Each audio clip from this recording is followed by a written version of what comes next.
so just for the record, tell me your first and last name, your title, and then spell your name for us. Laura Bemis, Sales Director, Laura Bemis.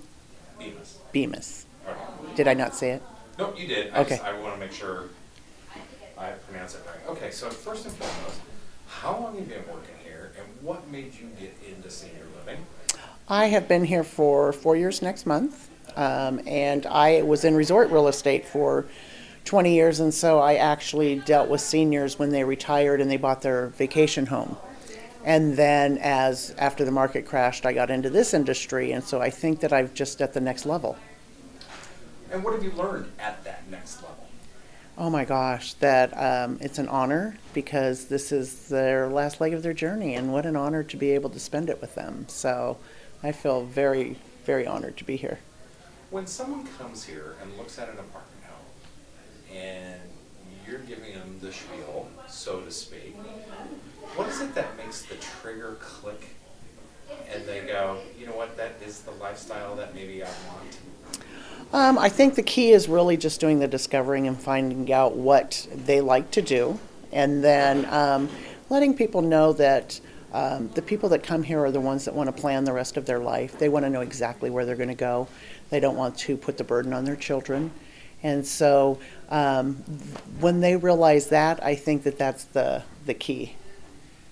And when you say they don't want the burden on their kids, it's knowing that there's a plan in place for should their health change. Correct. Because I'm at the residential level, so this is independent and it's fun and we do all kinds of fun stuff. And but as you age, you have the opportunity of knowing where you're going to age to into that next place.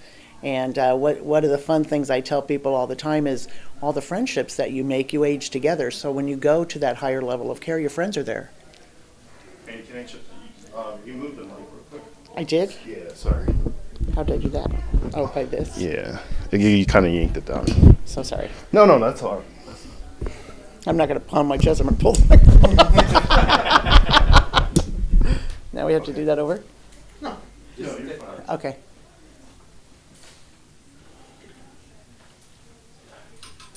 Yep, you're good. Okay. In addition to that, you are working and selling, Yes. if you will, a nonprofit organization, faith-based. Yes.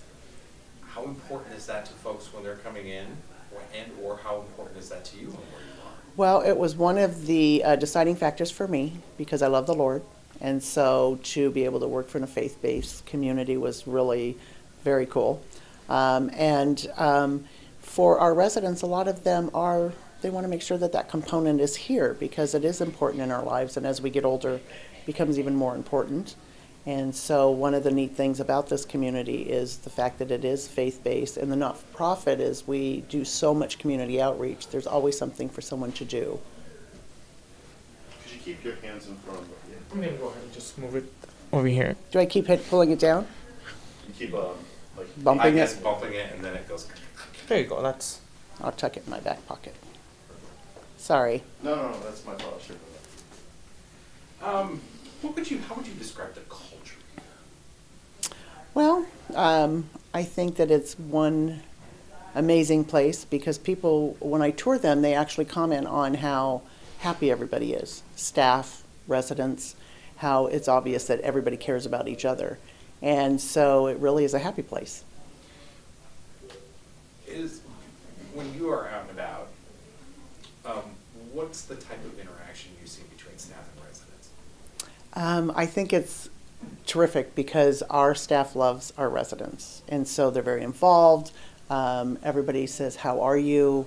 So when you're walking down the hall, you're probably going to say hi at least 10 times as you pass people because this is their home and we're in their home, and so we are going to respect that and make sure that we acknowledge them.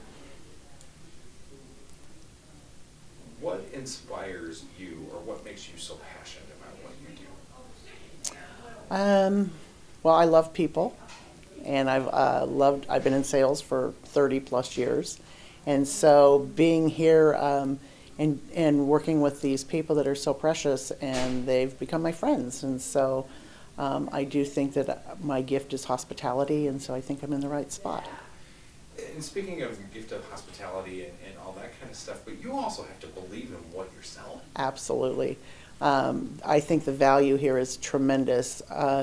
You have, yes, there are entrance fees, but we're going to continue to care for you no matter what for the rest of your life. So that's pretty powerful. So if something happens where you're to outlive your resources, we have the benevolence where we're going to continue to care for you. So that's pretty impressive as far as I'm concerned. You don't see that very often.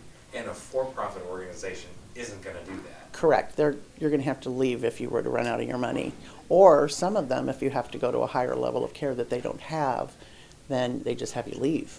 So since we have the different levels on one campus, you just, as you age, you go to the next levels. That's really cool. So what inspires you to serve? I think knowing that I am where God wants me to be, and what He wants me to do is to minister to seniors and to help them on their journey.